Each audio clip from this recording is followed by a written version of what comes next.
What's happening, guys? It's me, Damien O'Brien, and you're watching Media Spotlight UK. Keep it locked.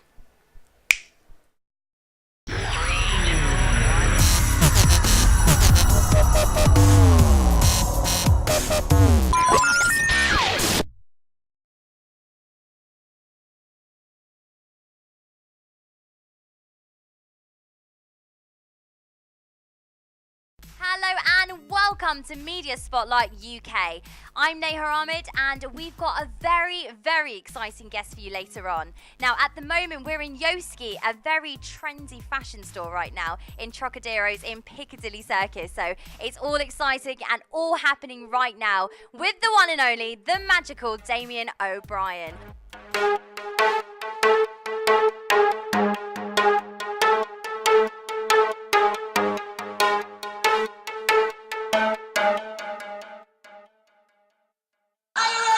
So we are now on the spotlight and we're going to be talking about a very magical man, and it's going to be a very magical spotlight, isn't it? We have got the magical man, Damien O'Brien. Hello Damien, how are you? I'm really well, thank you. How are you? I'm good. Before we start this interview, I just want to make sure it's very clear. You're not going to make me disappear, are you? Well, unfortunately, Joel didn't pay me enough, so, but, you know, I wouldn't do that to you. I'm glad Joel's a bit cheap, that's fine. He's not going to make me disappear at all. Good, I'm glad. But how are you? I'm really well, thank you. I'm actually enjoying the weather for once in London. It's nice. It's a bit strange, isn't it? It's nice going outside filming at the moment and not coming back inside soaking wet, so it's all good. Well, to be honest, everyone's sweating on the tube. I think there's a lot of soaking wetness on there. Honestly, the stench in the tube right now was awful. Anyway, so, I mean, when people leave school, they go to different jobs. They want to be a pilot. They want to be a recruitment consultant, a salesman. How come magic? Because I wasn't tall enough to be a fireman. No, for me, magic, it was just something what always intrigued me. You know, I watched it as a kid and I was always like, how are they swapping that from one hand to another, like that card there? And I don't know, it's just like, obviously when you're young, you're impressionable. When I got into magic when I was 13, so, you know, I'm still like quite impressionable. And I don't know, it's just something about the reactions, watching people's faces like light up, or, you know, a full-grown man, you know, just still like, you know, convincing himself, is this real what I'm witnessing? So it was all about that for me. The reactions, my gosh, I've seen so many of your videos. I mean, how do you get into something like magic? You know, you just don't go out a lot and, you know, just, you know, don't have a life. No, I'm joking. I don't, like, I was, like, shown by a friend, like, he was doing it opposite, and I was just intrigued by it. And it was like, you know, I remember doing my first trick. I just loved that buzz of, like, you know, completely fooling someone. I was only 13 at the time, so I was like, cool. But it has that hook, like, you learn one, you want to learn another. So you don't want to be, like, you know, just known as just one party trick kind of guy. You know, you want to be able to do loads of things. And that was it, like, and, you know, I didn't want to learn one type of magic. I wanted to learn stuff with coins, watches, mind reading, levitations. I wanted to know it all. And that was it, you know, I just, you know, pushed myself as hard as I could. And you've been doing it since you were 13 years old, is that right? Yeah, I got into it when I was 13, like, messing around doing it at school, like bits and pieces. And then when I was like 18, I was like, do you know what? I'm going to give this a go. I'm going to try and make this, you know, a job. And I can't admit, it's like one of the hardest things to make into a living. Yeah. And, you know, I've been doing it 10 years now. So, you know, I've had a great 10 years performing. It's been amazing. If I was to go back to your school right now and ask your teachers, what did he get up to in his lessons? What was he like at lunchtime? Would they say you were busting out the pack of cards? Do you know what?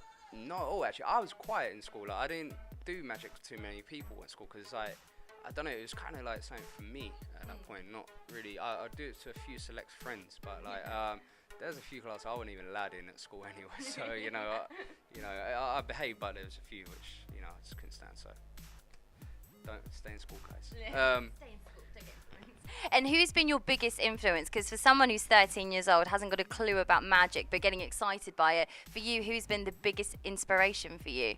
I never really sort of inspired to them because I think you try to be them. Like, you know, I appreciated what they've done and I enjoyed watching magicians, you know, like David Blaine. You know, I remember when I was growing up, you know, Blaine was all over the TV at this point, and it was all like really good magic. It wasn't like this silly, you know, like almost like box set sort of stuff in a way. And things you can get in a school little party bag. and it was like, you know, he was going up to people on the streets, and it became like almost real, because, you know, it's like, well, you know, how can you fake this? You're doing this to people on the street. There's no big stage, no elaborate set. This is, you know, real. And, you know, like, I just like Blaine's approach to magic. So if I was to say it was inspired by someone, I would say it was Blaine. You know, he's great. He's amazing. Remember when he stayed in that box for such a long time? I actually stayed below in a tent for 44 days. No way. I went up with a friend on the first night just to see what it was about, and then we realised it got a bit late and we couldn't get home. There's no tubes or anything, so like, let's just stay up here for the night. We was doing magic, and he saw. And the next day he said, "Oh, stay another day." So we went home and grabbed some like warmer stuff, like and that. It was winter. Then it was like September time, so it was cold, and then we was like, we'll stay 3 days, and then he went to stay 4. So in the end, we went and grabbed the tent, and we had a section closed off for us, and we stayed the whole 44 days. In the end, we was just like, we'll stay 44, but it was kind of traumatic too. We had eggs thrown at us. Oh no! Woke up one morning, it was like rats around. That was like horrible, but you know, and then you saw like some bad scenes too, and it was like, it was horrible. But then you saw the funny things, you know. I was crying with laughter when someone flew up a little cheeseburger hanging from a toy helicopter. Like around David Blaine's box, there's like a cheeseburger hanging from a helicopter. And it's flying it around, and it crashed down in the bushes, and Blaine was crying with laughter. But that's when he didn't lose his sense of humour. Blaine, he was, you know, he enjoyed it. No, absolutely, and of course you enjoy it so much as well. Of course, it was great just to see. Do you know what, for that event particularly, it was a big eye opener for me to see how much of a crowd magic actually can draw. And he wasn't actually really doing tricks. He was, you know, he said it was a performance art, because he was bringing people from different races, different age groups, all together, who wouldn't usually stand and socialize, you know, together, and going, you know, what do you think of this? And, you know, and the last night there were like, you know, tens of thousands of people around London, all on the bridge, waiting for him to come out. I know. It was insane, you know, and all he done was sit in a box.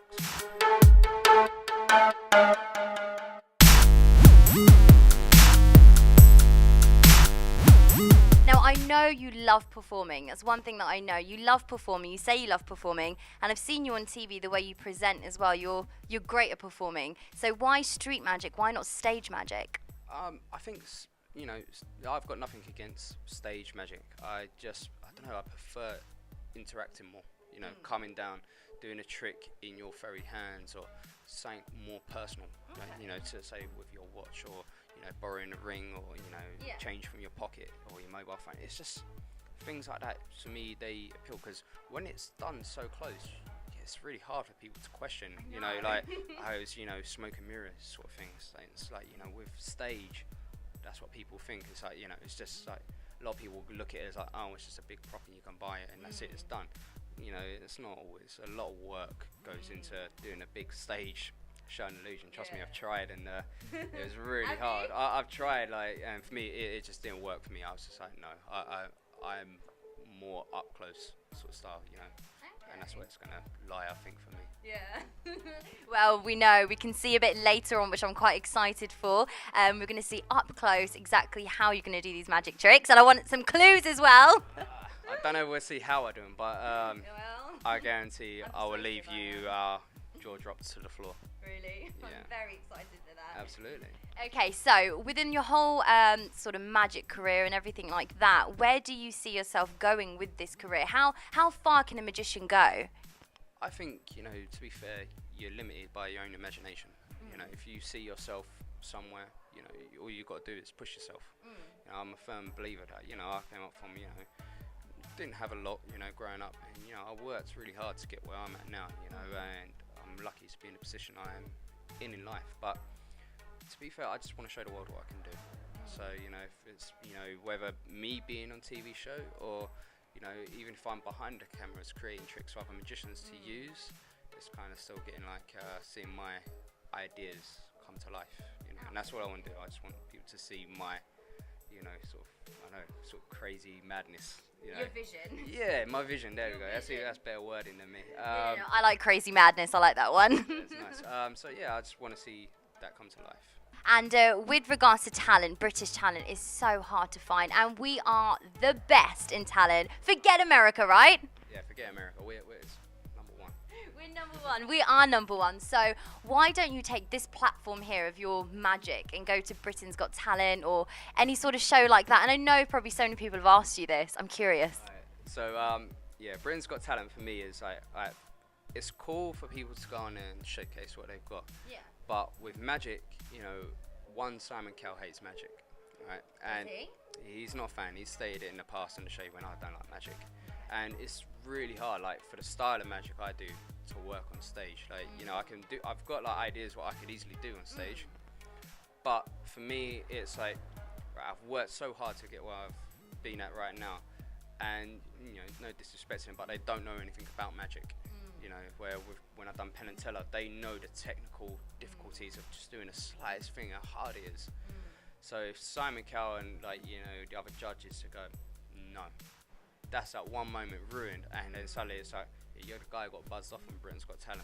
And it's like, career ended, done. It's time to work in McDonald's. Yeah, I know. You know, exactly. so with that cheeseburger that's flying around in the helicopter. yeah, I'll be the guy doing it. You know, being bitter, like, damn you, it should have been me. Out of all your career, you've met so many amazing celebrities, people that are in now, people that are in the charts now, really current people. Now, is it different performing to celebrities to it is to the normal Stadbog person, me walking down the street? Do you know, at the beginning, I used to think, yeah, it would be. And like, I used to get, like, you know, quite excited. You get starstruck when you met, like, you know, like someone like really big. But now I just kind of treat them, you know, how I would want to be treated. You know, I just talk to them like, is there anyone else I'm doing magic to? You know, I think they prefer it like that. You know, and a lot of these artists now, you know, I've grown to become friends with them as well. So it's nice you're not just walking up to them just trying magic. So I just say, hey, how you doing? Yeah. And it's nice just to have a chat. But yeah, I just treat them, you know, how anyone else is. I think that's the best way to approach it. No, absolutely. And anyone that you've really been starstruck by, and someone who you really got excited when you met? Oh man, I was like almost speechless. I met Dr. Dre, and I was just like, wow. damn. I was like, this is like legend. He doesn't make public appearances really at all. And I know. it was the most surreal party ever. It was for Beats headphones. And, you know, there's him and Jimmy Iovine sitting there, like, the owner of Interscope Records, and I was like, damn, this is a big one. And then like suddenly Lady Gaga comes and sits down, and then will.i.am comes out and starts DJing, and then there's Cheryl Cole dancing. I was like, what the hell? This is like, it was the most insane party I've ever been in. Was that in America? No, it was over here. It was in Roundhouse in Camden. Wow. It was just like a really cool party, and yeah, it was like a really surreal moment to meet Dr. Dre. You know, it's like, I don't know. It's like, I don't know if anyone's got an idol. It's like, you know, probably what that must feel like. But it was just like, wow, like, you know, you obviously it's nothing to do with my industry, but it's just someone you've grown up and respected for what they've done. So. Absolutely. He's massive, so that must have been such a great opportunity. And did you trick him? That's the main thing. I blew him away. He loved it. What was his reaction? He was just like, you're fucking crazy. Sorry for swearing, but that was his reaction. I know, you are crazy, and I can't wait to see that later. Now, the tricks that you do you make mistakes? Give me an example where something went absolutely horrifically wrong. Do you know what? It happened about 3 weeks ago, actually. Oh, did it? I do, like, you know, just like any tricks. It wasn't horrifically wrong, but I sort of, like, as I was doing the trick, sort of showing off the way I shuffle cards, I dropped them everywhere. Oh, and no. I was like, so then I lost track of where their card was. I was like, bugger, now I've got to get out of it. So that's the thing, don't panic when you're a magician. You've always got to have ways of getting out of something. So I was like, right, how do I get out of this? So I was just like, picking the cards. I was like, what was your card like? And I've messed up. And so they've said the card. Now I'm like home dry, really. Yeah. So I started doing the thing where I sort of make it look like they're all messed up, face down. And I shake them, then all back to normal. Yeah. But one card's just left face down, and it's their one. So then I was like, so then they think it's part of the trick. Yeah. But really, I've kind of cheated at them to give me the really? answers. So on that occasion, anyway. But yeah, I mean, like I do like sort of certain mistakes every now and then. Like, you know, it happens to any magician. I don't care who they say. Every magician, every now and then, will do a little saying, or someone will do something to mess them up. And you know, you just got to look at it as like, that's cool, and you just get yourself out of it.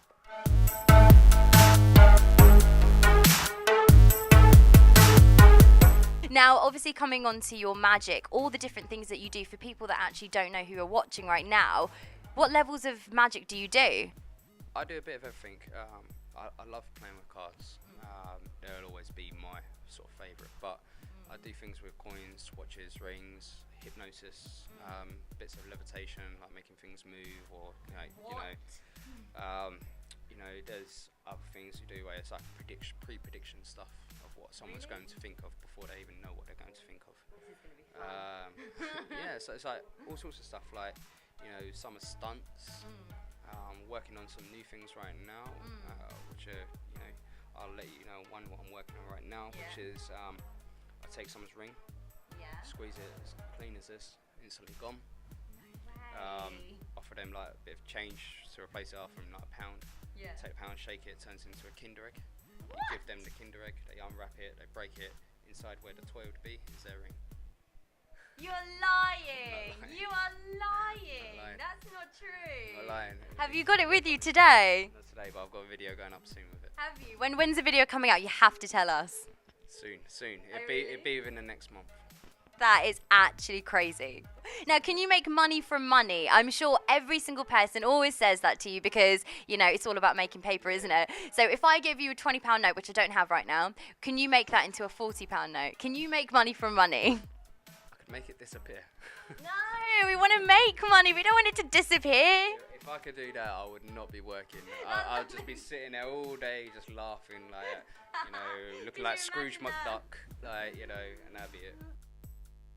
Well, I think we've really, really hyped up Damien's magic now. I think it's time to actually see some magic today because Media Spotlight UK is getting very excited. I know I'm very excited. Are you excited? I'm excited. Let's do it.